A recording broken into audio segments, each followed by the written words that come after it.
Hey everyone, in this quick tech how-to video, I'm going to show you how to easily sort data alphabetically or numerically inside of Google Sheets. Google Sheets allows you to do this a couple different ways. We'll first look at how to sort an entire sheet, and then how to sort just a selection. I'll also show you the difference between the two and how you can use it and when. We'll start by looking at this simple layout of the months of the year. This could be anything, but we want to make this alphabetical. The quickest way, and if there's no other data inside of your sheet, is to select the first cell that your column's data lives in, and then choose Data from the menu bar at the top. Hover over Sort Sheet, and then choose Sort Sheet by column, either A to Z or Z to A. It will then sort your column alphabetically. We'll switch over to my second sheet here at the bottom and look at a column of numbers. By doing the same steps, we can then sort this data numerically.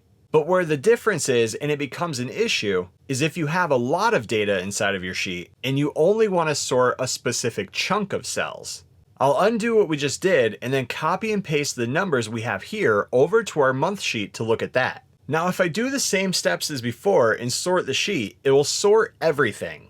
But what if we want to leave the numbers alone and only sort the months? Instead, click and drag to select the range of cells that we want to sort. Now, select Data again, and we now have another choice, Sort Range. Hover over that and then choose Sort A to Z or Z to A. Now we see that only the selection that we made is being sorted. And this will work on whatever selection that you make, either alphabetical or numerical. And that's how you easily sort data inside of Google Sheets. Thanks for watching. Please like and subscribe and stay tuned for more quick tech how-to videos.